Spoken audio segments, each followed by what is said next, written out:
Assalamualaikum warahmatullahi wabarakatuh. Rahayu Rahayu Sagung Dumadi. Saat Sultan Hadiwijaya menarik mundur pasukannya dalam perang melawan Mataram, prajurit Pajang stres. Duh, iso mules iki. Duel karo prajurit yang seperti apapun ndak bakalan gentar. Namun kalau disuruh duel karo jin demit, waduh biung-biung. Sultan Hadiwijaya pun termenung dan memandang fenomena alam ini. Lahar mengalir ke Kali Opak.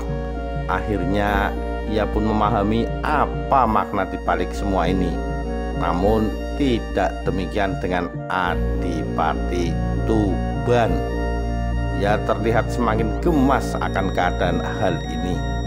Ia sudah gregetan ingin bertarung dengan Panembahan Senopati. Ia pun berkata kepada Sultan Hadiwijaya, "Kanjeng Sultan, mohon hamba diperintahkan untuk menumpas Panembahan Senopati berikut prajurit Mataram. Hamba akan kembali dengan mempersembahkan kemenangan buat Kanjeng Sultan." Kanjeng Sultan Hadiwijaya berkata, "Adipati Tuban, janganlah engkau berlagak berani dengan Senopati. Ketahuilah bahwa saya hampir tiba saatnya untuk menghadap Allah. Kerajaan Pajang hanya saya sendirilah yang merajai. Kekuasaan berikutnya akan ada di tangan Panembahan Senopati. Keturunannya akan menguasai seluruh tanah Jawa. Adapun saya ke Mataram ini hanya ingin melihat anak saya, Panembahan Senopati."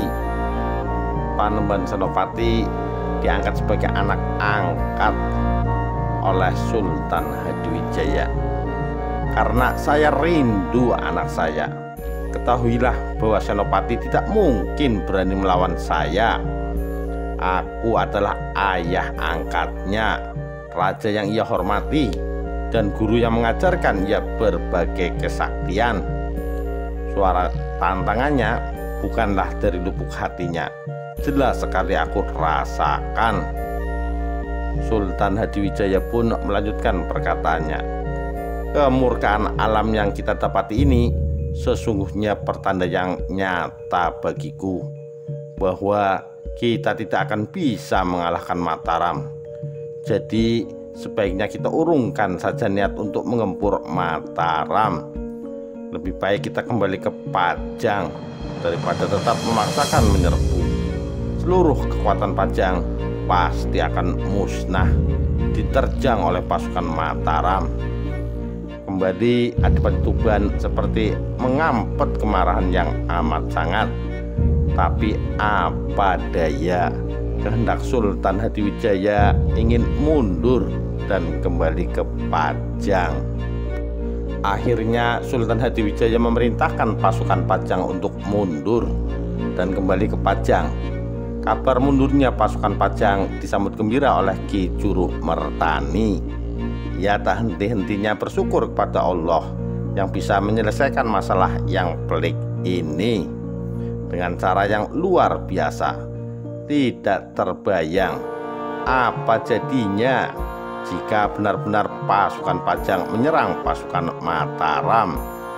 Rasa syukur juga dipanjatkan oleh Panembahan Senopati kepada Allah, karena ia tidak bisa membayangkan bagaimana berhadapan dengan ayah angkatnya.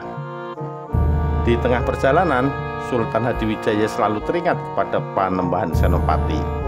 Ia teringat ketika ia bertahta di Pajang setelah prahara di Demak berakhir. Hal yang sama terbayang bahwa Pajang akan runtuh dan berpindah ke Mataram. Ia pun teringat akan ramalan Sunan Giri.